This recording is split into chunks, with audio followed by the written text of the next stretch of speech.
Liquor కుంభకోణం కేసులో అరెస్టైన కవిత bail petition పై నేడు సుప్రీంకోర్టులో విచారణ జరగబోతోంది. గత విచారణ సందర్భంగా సిబిఐ కౌంటర్ దాఖలు చేసింది. ఇక మరోవైపు కౌంటర్ దాఖలు చేయడానికి ఈడీ సమయం అడిగింది. ఈడీ వినతిని మన్నించిన న్యాయస్థానం సమయం ఇచ్చింది.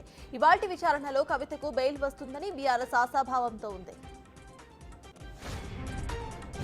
దేశ రాజకీయాల్లో కీలక పరిణామం జరగబోతోంది. బీజేపీలో చేరేందుకు చంపై సోరెన్ రంగం సిద్ధం చేసుకున్నట్లుగా సమాచారం. చంపై సోరెన్ చేరికపై హిమంత బిశ్వ శర్మ కీలక వ్యాఖ్యలు చేశారు. కేంద్ర హోంమంత్రి అమిత్ షాను చంపై సోరెన్ కలిసినట్లుగా తెలుస్తోంది. ఆగస్టు 30న రాంచీలో అధికారికంగా బీజేపీలో చేరబోతున్నట్లు ఎక్స్ ద్వారా హిమంత బిశ్వ శర్మ ట్వీట్ చేశారు. జమ్మూ కాశ్మీర్ అసెంబ్లీ ఎన్నికల నేపథ్యంలో నేషనల్ కాన్ఫరెన్స్ పార్టీ కాంగ్రెస్ మధ్య పొత్తు ఖరారైంది. 90 అసెంబ్లీ స్థానాల్లో 32 చోట్ల కాంగ్రెస్, 51 చోట్ల నేషనల్ కాన్ఫరెన్స్ పార్టీ పోటీ చేయబోతున్నాయి. 5 స్థానాల్లో కాంగ్రెస్, ఎన్సీల మధ్య స్నేహపూర్వక పోటీ ఉండబోతోంది. మిగతా 2 స్థానాల్లో సిపిఎం, జేకేఎన్పీపీ అభ్యర్థులు పోటీ చేస్తారని ఆయన తెలిపారు. అయితే మరోవైపు 9 మంది సభ్యులతో మొదటి జాబితాను కాంగ్రెస్ ప్రకటించింది. టీపీసీసీ ఎంపిక ఇప్పట్లో ఉండదని కాంగ్రెస్ వర్గాలు చెబుతున్నాయి. ప్రస్తుతానికి రాష్ట్రాల అసెంబ్లీ ఎన్నికలపైనే అధిష్టానం ఫోకస్ చేసినట్టుగా సంకేతాలు అందుతున్నాయి. కాగా టీపీసీసీ పదవి కోసం నేతలు తీవ్రంగా పోటీ పడుతున్నారు. సీఎంతో పాటు మంత్రుల అభిప్రాయాలను హైకమాండ్ సేకరించింది. వారం రోజుల్లో ఎంపికపై మరింత స్పష్టత రాబోతుంది. హైడ్రా ఏర్పాటుతో సీఎం రేవంత్ రెడ్డి పులి మీద స్వారీ చేస్తున్నారని, దిగితే మింగేసే ప్రమాదం ఉందని సిపిఐ జాతీయ కార్యదర్శి నారాయణ అన్నారు. హైదరాబాద్ శివార్లలో ఉన్న చెరువులను ఆక్రమించి కట్టిన కట్టడాలను హైడ్రా కూల్చివేయడాన్ని తాము స్వాగతిస్తున్నామని అన్నారు. ఆయన అక్రమ కట్టడాలకు అనుమతులు ఇచ్చిన అధికారులపైన చర్యలు తీసుకోవాలని డిమాండ్ చేశారు.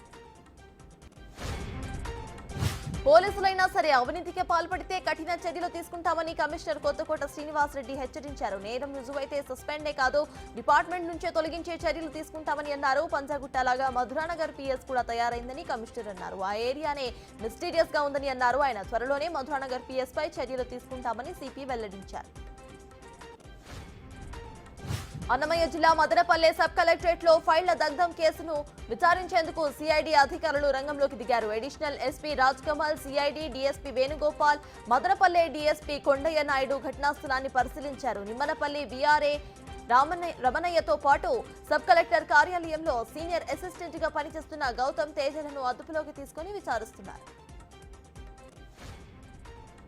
వైసీపీ నేత అంతర్జాతీయ ఎర్రచందనం స్మగ్లర్ కొల్లం గంగిరెడ్డిని అన్నమయ్య జిల్లా రైల్వే కోడూరు పోలీసులు అదుపులోకి తీసుకున్నారు. రైల్వే కోడూరులోని లక్ష్మీ థియేటర్ కు సంబంధించిన స్థల వివాదం కేసులో అతన్ని ప్రశ్నించారు పోలీసులు. నిన్న సాయంత్రం దాదాపు గంట పాటు రైల్వే కోడూరు పోలీస్ స్టేషన్ లో గంగిరెడ్డిని విచారించిన పోలీసులు ఎస్పీ ముందు హాజరుపరిచారు. ఖమ్మం జిల్లాలో విష జ్వరాలు విజృంభిస్తున్నాయి. హాస్పిటల్స్ అన్ని కూడా కిటకిటలాడుతున్నాయి. నెల్లకొండపల్లి ఆరోగ్య కేంద్రానికి రోగుల తాకిడి రోజు రోజుకు పెరిగిపోతుంది. రోజుకు 300 మందికి పైగా రోగులు హాస్పిటల్ కి రావడంతో ఒకే బెడ్ పై 2 ఉంచి వైద్యం అందిస్తున్నారు డాక్టర్స్. దాదాపు 100 గ్రామాలకు ఒకే ఆరోగ్య కేంద్రం ఉండటంతో రోగులు ఇబ్బందులు పడుతున్నారు.